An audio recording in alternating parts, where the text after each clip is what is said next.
মৌলভীবাজারে জুড়ী উপজেলার বন্যা পরিস্থিতির মাঝখানে কিছুটা উন্নতি হলেও এখন আবার ভারী বৃষ্টি ও উজানের পাহাড়ি ঢলে নদ নদীর পানি বেড়েছে। হাওর বেষ্টিত এই উপজেলায় এখন শুধুই পানি আর পানি। বন্যার পানিতে তলিয়ে গেছে বসতবাড়ি, রাস্তাঘাট ও শিক্ষা প্রতিষ্ঠান। পানিবন্দী হয়ে পড়েছে এলাকার সর্বস্তরের মানুষ। আবহাওয়া অফিস জানিয়েছে, হঠাৎ আবারও পানি বৃদ্ধি পাওয়ায় তা বিপদসীমার 190 সেন্টিমিটারের উপর দিয়ে প্রবাহিত হচ্ছে। জুড়ি প্রতিনিধি সাইফুল ইসলাম সুমনের রিপোর্টে বিস্তারিত। আমি এই মুহূর্তে দাঁড়িয়ে আছি মৌলভীবাজার জেলার জুড়ী উপজেলার একটি ঐতিহ্যবাহী বাড়ি, যে রাতাবাড়ি হাউসের সামনে। এই বাড়িটি জুড়ী উপজেলার একেবারে শহরের চিত্র। আমি এখান থেকে জুড়ী উপজেলার সর্বশেষ বন্যার যে পরিস্থিতি আপনাদেরকে জানাচ্ছি। আপনারা জানেন যে গত 17 জুন অর্থাৎ পবিত্র ঈদুল আজহার দিন ভোর থেকে যে অতিবৃষ্টি এবং পাহাড়ি দল যে শুরু হয়েছিল, এতে করে জুড়ীতে বন্যা দেখা দিয়েছিল। আপনারা জানেন যে জুড়ী উপজেলা একটি হাওর বেষ্টিত উপজেলা এবং সীমান্তবর্তী উপজেলা।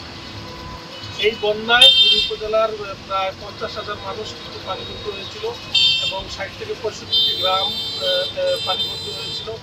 এতে করে এখানে 100-র উপরে আশ্রয় কেন্দ্র ছিল, যেখানে 410টি পরিবার ছিল। এবং এই বন্যায় মানুষের আসলে অনেক দুর্ভোগ আমরা দেখেছি। এবং কয়েকদিন আগে এই বন্যা কিন্তু কমতে শুরু করেছে, কিন্তু হঠাৎ করে আবার এই কয়েকদিন থেকে কিন্তু বন্যা আবার দেখা দিয়েছে।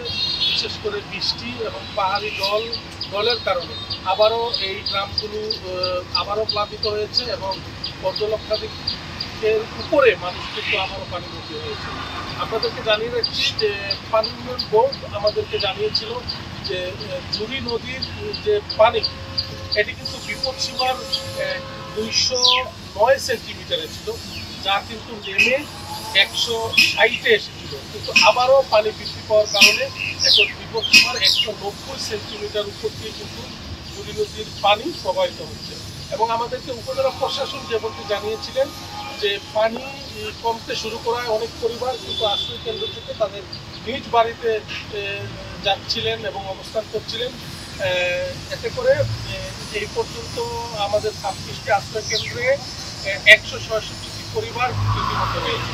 এবং এই 2 দিনের চিত্র যদি আমরা দেখি, অনেক পরিবার কিন্তু পুনরায় আবার আশ্রয় কেন্দ্রে তারা আশ্রয় নিতে শুরু করেছে এবং প্রশাসনও তৎপর রয়েছে। প্রশাসন আমাদেরকে যেমনটি জানিয়েছেন যে শিক্ষা প্রতিষ্ঠান খোলায় কিন্তু আশ্রয় কেন্দ্রে মানুষের যে আশ্রয় নেওয়ার বিষয়টি আসলে অনেকটা প্রবলেম হয়ে যাচ্ছে। তো এই বন্যা যদি আসলে দীর্ঘ হয়, তাহলে কিন্তু আসলে মানুষের যে দুর্ভোগ, এটি আসলে চরমে পৌঁছে যাবে। আপনারা জানেন যে হাকালুকি হাওর পাড়ের এলাকা, বিশেষ করে বেলাগাঁও, শাহাপুর, বাটি শাহাপুর, নয়াগ্রাম, বাসিপুর, ইসুফনগর, সুবুতরা, এইসব গ্রামের মানুষ কিন্তু আসলে পানির সাথে যুক্ত করছে। তো এই ছিল আমার কাছে সর্বশেষ তথ্য।